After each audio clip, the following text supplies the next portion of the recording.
এখন আমি আছি পোড়াবাড়ি প্রাথমিক বিদ্যালয় এবং কি পোড়াবাড়ি উচ্চ বিদ্যালয়ের সামনে। তো আপনারা দেখেন যে পোড়াবাড়ি উচ্চ বিদ্যালয় স্থাপিত হয়েছে 1896 খ্রিস্টাব্দে। তো এই স্কুলটা অনেক পুরাতন, আপনারা জানেনই সবাই।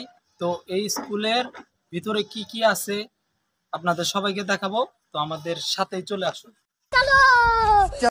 এই স্কুলের ছাত্রছাত্রীরা জুলাই 36-এর আন্দোলন করেছিল, তারই কিছু স্মৃতি ধরে রাখছে তারা। দেখেন দেওয়ালের মধ্যে তারা আর্ট করে রাখছে যে জুলাই 36, এইখানে আর্ট করে রাখছে তারা। তো সামনে দেখেন যে এখানে একটা মেয়ে যে শহীদ হয়েছিল তারই একটি ছবি তারা তুলে ধরেছে। তো আরেকটি দিকে বাংলাদেশ বাংলাদেশের নতুন আশায় তারা নতুন আশা লেখে বাংলাদেশের পতাকা দিয়ে স্বাধীন বাংলাদেশ চেয়েছিল তারা, তারই একটি ব্যানার তারা আর্ট করেছে। তারপরে তারা সবাই লিখছে যখন বাংলাদেশটা স্বাধীন হলো, তারপরে তারা লিখেছে যে বাংলাদেশ স্বাধীন বাংলাদেশ। তো এখানে খুব সুন্দর আর্ট করেছে, যারা এই সুন্দর সুন্দর আর্ট করেছে তাদের সবাইকে ধন্যবাদ। তো আমরা সামনের দিকে যাই, স্কুলের পরিবেশটা দেখাই।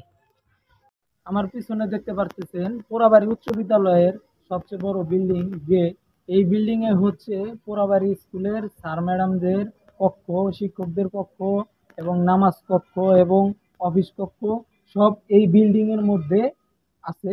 তো তার দ্বিতীয় তলায় হচ্ছে ছাত্রছাত্রীদের, তৃতীয় তলায় ছাত্রছাত্রীদের শিক্ষা পাঠ গ্রহণের জন্য রুম করা আছে। তো স্কুলের পরিবেশটা আপনাদের দেখাই একটু ঘুরিয়ে।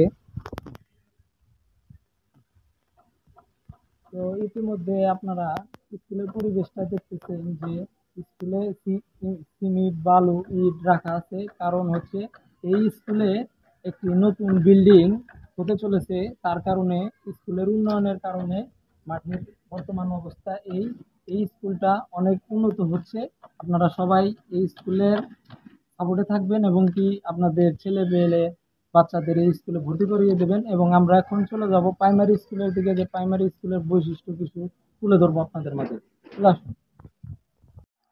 তো এখন আমরা আছি যে পোড়াবাড়ি প্রাথমিক বিদ্যালয়। তো প্রাথমিক এবং উচ্চ বিদ্যালয় দুইটাই 1896 সালে তৈরি হয়েছে। তো এই আমার পিছনের বিল্ডিংটা দেখছেন, এই বিল্ডিংটা আপনাদের দেখায়। এই বিল্ডিংটা 2016 সালের 17 তারিখে এই বিল্ডিংটা উদ্বোধন করা হয়েছে। তো অনেক পুরাতন